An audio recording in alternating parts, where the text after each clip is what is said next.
تو امتحان ہوا۔ سلیم اس امتحان میں کامیاب ہوا۔ پھر سب لوگ اپنے اپنے گھروں کو لوٹ گئے۔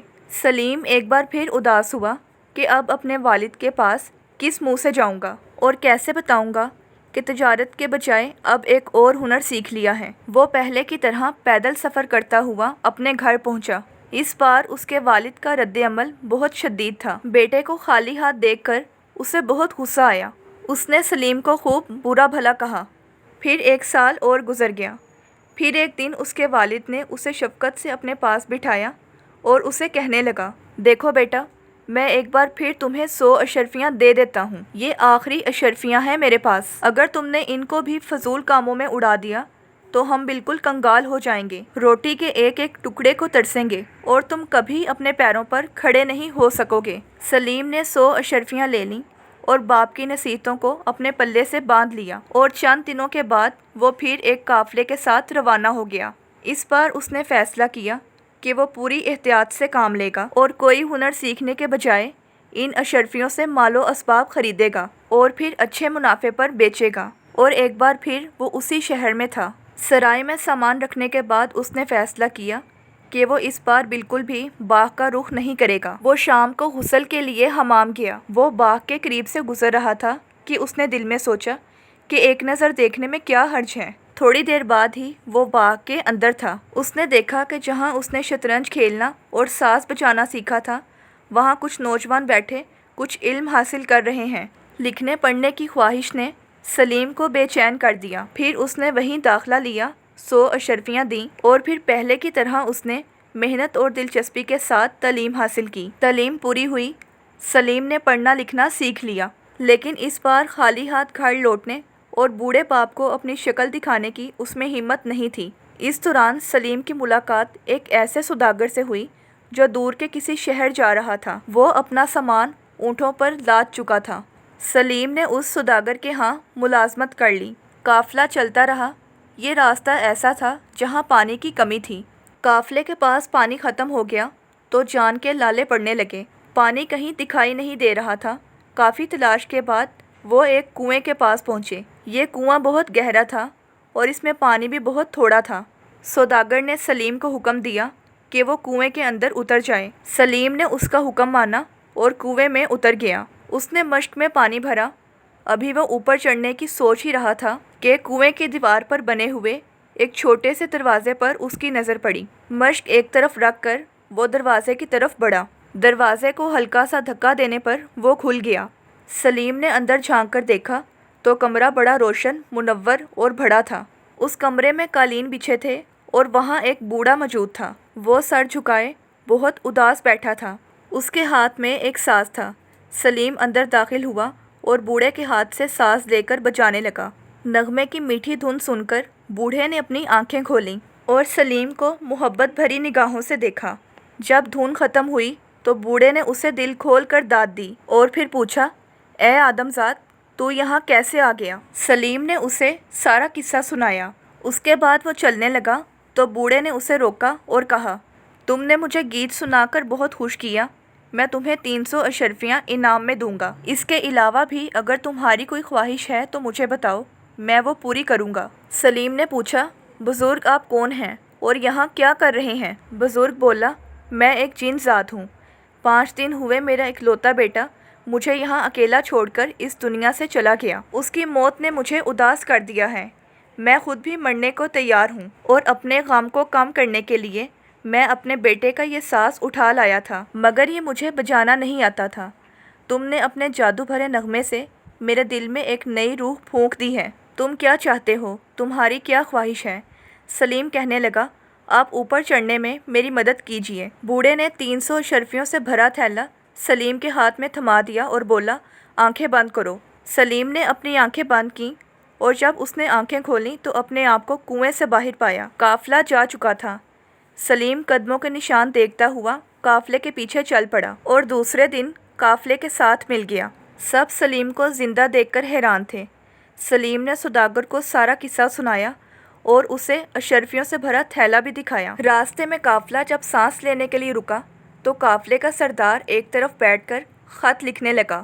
پھر اس نے خط لفافے میں بند کر کے ایک طرف موڑ لگائی اور سلیم کو بلا کر کہا، تم بہت اچھے نوجوان ہو، میں تمہاری شرافت سے بہت متاثر ہوا ہوں۔ میری ایک ہی بیٹی ہے جو بہت سگڑ اور خوبصورت ہے، میں اس سے تمہاری شادی کرنا چاہتا ہوں۔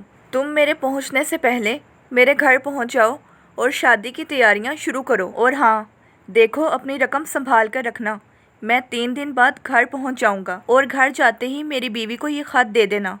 اس نے سلیم کو یہ خط دے کر روانہ کر دیا۔ سلیم بغیر رکے منزلیں مارتا رہا۔ جب اسے کچھ تھکن محسوس ہوئی تو وہ ایک جگہ سانس لینے کے لیے رک گیا۔ اسے خیال آیا کہ میں نے پڑھنا لکھنا تو سیکھ لیا ہے، ذرا دیکھوں تو اس خط میں لکھا کیا ہے۔ اس نے خط کھولا اور پڑھنا شروع کر دیا۔ اس خط میں لکھا تھا، میں 300 اشرفیوں سے بھرا تھیلا تمہیں اپنے نوکر کے ہاتھ بھجوا رہا ہوں۔ اس کو پھسلانے کے لیے میں نے اسے کہا ہے کہ میں تمہاری شادی اپنی بیٹی سے کر رہا ہوں، تم فوراً اس کا سر کاٹ دینا، میں 3 دن میں آ رہا ہوں، فقط تمہارا شوہر۔ سلیم نے وہ خط پڑھ کر پھینک دیا اور وہ دوسرا خط لکھنے لگا جس کا مضمون یہ تھا، اس عزیز مہمان کا خوب اچھے سے استقبال کرنا، اس کی خاطر تواضع میں کوئی کمی نہ رہے، اس کے پہنچتے ہی فوراً ہماری بیٹی کی شادی اس سے کر دینا اور میرے آنے کا انتظار مت کرنا۔ سلیم نے اپنے ہاتھ کا لکھا ہوا خط جیب میں ڈالا اور آگے کی طرف بڑھ گیا۔ سوداگر کے گھر پہنچتے ہی اس نے خط اس کی بیوی کے حوالے کر دیا۔ خط پڑھ کر سوداگر کی بیوی نے سلیم کی خوب خاطر تواضع کی اور دوسرے دن اپنی بیٹی کی شادی بڑی دھوم دھام سے سلیم سے کر دی۔ تیسرے دن سلیم اور اس کی بیوی گھوڑے پر سوار ہو کر وہاں سے رخصت ہوئے۔ جاتے وقت سلیم نے نوکروں کو ہدایت کر دی کہ میں تجارت کے سلسلے میں باہر جا رہا ہوں، کہ رات کے وقت کسی کے لیے دروازہ مت کھولنا، اور اگر کوئی دیوار پھلانگ کر آ جائے تو اس کی خوب پٹائی کرنا۔ اسی رات سوداگر اپنے گھر پہنچا اور بڑی دیر تک اس نے دروازہ کھٹکھٹایا، لیکن جب کسی نے دروازہ نہ کھولا تو مجبوراً اسے دیوار پھلانگ کر آنا پڑا۔ نوکر تو پہلے ہی طاق میں بیٹھے تھے، انہوں نے آؤ دیکھا نہ تاؤ سوداگر کی پٹائی شروع کر دی، لیکن جب انہوں نے سوداگر کی چیخو پکار سنی تو اپنے ہاتھ روک لیے۔ سوداگر بیچارہ بے ہوش ہو گیا۔ جب اسے ہوش آیا تو بیوی سے پوچھا، کیا کوئی میرا خط لے کر آیا تھا اور تم نے اس کے ساتھ کیا کیا؟ بیوی کہنے لگی، میں نے تو وہی کیا جو آپ نے خط میں لکھا تھا، اور میں نے تو آپ کا حکم ہی مانا ہے۔ سوداگر بولا، اور اشرفیوں کے تھیلے کا کیا کیا؟ بیوی بولی، کون سا اشرفیوں کا تھیلا؟ کیسی باتیں کر رہے ہیں آپ؟ یہ سن کر تو سوداگر کے چہرے کا تو رنگ ہی بدل گیا۔ سوداگر بولا، ارے تم کیسی باتیں کر رہی ہو؟ کیا میں نے خط میں نہیں لکھا تھا کہ اشرفیوں کا تھیلا لے کر اسے قتل کر دینا؟ بیوی نے شوہر کی طرف یوں دیکھا جیسے اس کا دماغ چل گیا ہو، پھر وہ بولی، یہ آپ کو کیا ہو گیا ہے؟ بھلا کوئی اپنے داماد کو بھی مارتا ہے؟ سوداگر نے گھبرا کر کہا، داماد؟ کون سا داماد؟ بیوی بولی، ارے تمہاری بیٹی کا شوہر، ہمارا داماد۔ ارے یہ کیا کہہ رہی ہو؟ شادی کب کر دی تم نے؟ 2 دن ہو چکے ہیں۔ بیگم نے کہا، آپ ہی نے تو خط میں لکھا تھا کہ اس نوجوان سے بیٹی کی شادی کر دینا۔ بیگم نے بھولے پن سے کہا۔ یہ سننا تھا کہ سوداگر نے اپنا سر پیٹ دیا۔ اس نے اپنی بیوی کو ڈانٹا، کوسا اور پھر پوچھا کہ وہ نوجوان کہاں چلا گیا ہے؟ ایک نوکر نے جواب دیا، وہ تو صبح ہی گھوڑے پر سوار ہو کر دونوں میاں بیوی یہاں سے چلے گئے۔ سوداگر سمجھ گیا کہ اسے اپنی چلاکی کی سزا مل گئی۔ نوجوان تو اس سے بھی عقل مند نکلا، چنانچہ اس نے اپنے داماد سے صلح کرنے کا فیصلہ کر لیا۔ ادھر سلیم چلتے چلتے ایک بڑے شہر میں پہنچا جس کے بازاروں میں بڑی رونق تھی۔ وہاں ایک ڈنڈورچی اعلان کر رہا تھا، لوگو سنو، پھر نہ کہنا ہمیں خبر نہ ہوئی۔ جو کوئی شطرنج کا کھیل اچھا کھیلتا ہو وہ شاہی محل پہنچ جائے۔ جو شخص بادشاہ کے ساتھ 3 بازیاں کھیلے گا اور تینوں جیت لے گا تو بادشاہ اسے انعام و اکرام سے نوازے گا، لیکن جو ہار جائے گا اس کا سر قلم کر دیا جائے گا۔ یہ اعلان سلیم کے کانوں تک بھی پہنچا اور وہ دربار پہنچ گیا۔ اس نے بادشاہ سلامت کے ساتھ شطرنج کھیلنے کی درخواست کی۔ بادشاہ نے شرط بتائی کہ اگر تم ہار گئے تو سر قلم کر دیا جائے گا۔ سلیم نے شرط تسلیم کی۔ کھیل شروع ہوا۔ 3 بازیاں ہوئیں اور تینوں سلیم نے جیت لیں۔ بادشاہ بہت خوش ہوا اور اس نے اپنے وعدے کے مطابق سلیم کو انعام و اکرام سے نوازا۔ گھر پہنچ کر سلیم نے اپنی آپ بیتی اپنے بوڑھے باپ کو سنائی۔ باپ یہ کہانی سن کر بڑا خوش ہوا۔ اس نے سلیم سے کہا، واقعی تم بہت ذہین ہو، تم نے کتنے ہی ہنر سیکھ لیے اور اس ہنر سے تمہیں فائدہ بھی پہنچا، بیوی بھی مل گئی اور کتنی ساری دولت بھی مل گئی۔ سلیم نے بڑے ادب سے جواب دیا، ابا جان، آدمی جتنے بھی ہنر سیکھ لے وہ اس کے لیے کم ہیں۔